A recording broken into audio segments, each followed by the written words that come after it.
ఒకప్పుడంటే ఓకే కానీ ఇప్పుడు ఏపీలో పొలిటికల్ లెక్కలు వేరు. ప్రధాన పార్టీల జాబితాలో జనసేన కూడా చేరిపోయింది. మొన్నటి ఎన్నికలతో అనూహ్యంగా పుంజుకున్న పవన్ పార్టీ ఇప్పుడు అధికార కూటమిలో కీలకంగా మారింది కూడా. అలాంటి ఫైరింగ్ పార్టీకి ఆ జిల్లాలో మాత్రం నాయకత్వ లోపం కనిపిస్తోందట. ఎన్నికలకు ముందు తగిలిన షాక్ నుంచి ఇంకా తేరుకోలేదట. ఇంతకీ ఆ జిల్లా ఏది? పరిస్థితుల్ని అధిగమించేందుకు అధినాయకుడు చేసిన ప్లాన్స్ ఏంటి?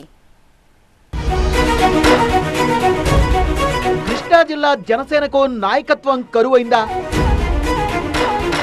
ఉదయభాను చేరికతో ఆ లోటు తీరిందా? సామినేని అనుకున్నది సాధిస్తారా? జిల్లాలో పవన్ టార్గెట్ ను రీచ్ అవుతారా? గట్టిగా మాట్లాడుకుంటే 175 నియోజకవర్గాల్లో కూడా జనసేన పార్టీకి సరైన నాయకత్వమే లేదన్నది ఆ పార్టీ అధినేత పవన్ సైతం పబ్లిక్ గా ఒప్పుకునే మాట. ఈ విషయంలో ఎన్నికలకు ముందో లెక్క, ఎన్నికల తర్వాత ఇంకో లెక్క అంటోంది జనసేన. అవకాశం ఉన్న ప్రతి చోట బలమైన నాయకత్వం కోసం ఆచితూచి అడుగులు వేస్తున్న పవన్ గట్టి నాయకుల్ని ఎంచుకొని మరీ కండువా కప్పేస్తున్నారు. ఆ లెక్కల్లో భాగంగానే వైసీపీ నాయకుడు మాజీ ఎమ్మెల్యే సామినేని ఉదయభానును పార్టీలో చేర్చుకున్నారు డిప్యూటీ సీఎం. దీని వెనుక భారీ వ్యూహమే ఉన్నట్టు పొలిటికల్ వర్గాలు గుసగుసలాడుకుంటున్నాయి.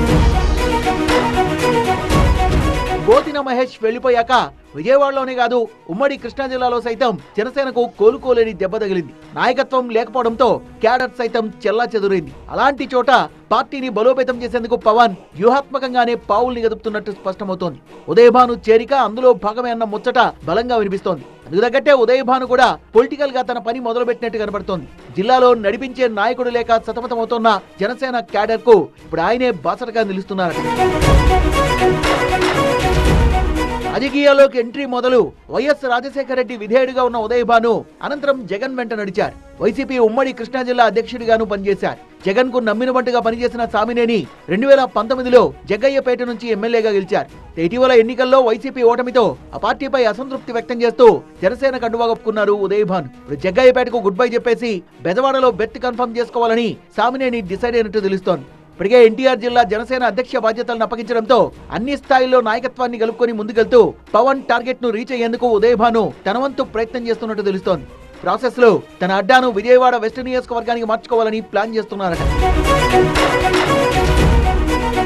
జనసేన పార్టీ ఏర్పాటై 10 ఏళ్లైనా కృష్ణా జిల్లాలో ఆ పార్టీకి పెద్దగా పట్టు దొరకలేదు. విజయవాడ వెస్ట్ లో ఇన్నాళ్లు పనిచేసిన ఏకైక నాయకుడు పోతిన మహేష్ ఎన్నికలకు ముందు వైసీపీలో చేరిపోయారు.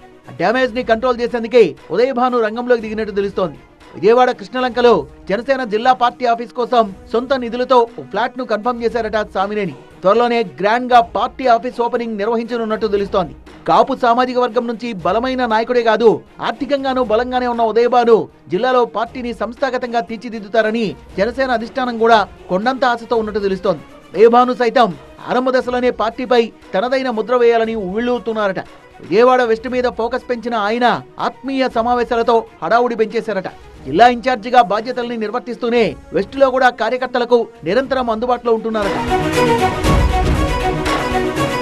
ఎన్నికలకు ముందు ఎదురైన కుదుపుతో జిల్లాలో పట్టుకోల్పోయిన జనసేన ఇప్పుడు మళ్లీ తన సైన్యాన్ని నిలబెట్టుకునేందుకు వడివడిగా పావులు దిగదుపుతోంది. ప్రతి నియోజకవర్గానికి బలమైన నాయకుడినే కాదు, బూత్ లెవెల్ నుంచి క్యాడర్ ను సిద్ధం చేయాలనుకుంటోంది. మరి ఈ విషయంలో ఉదయభాను పవన్ టార్గెట్ ను రీచ్ అవుతారో లేదో చూడాలి.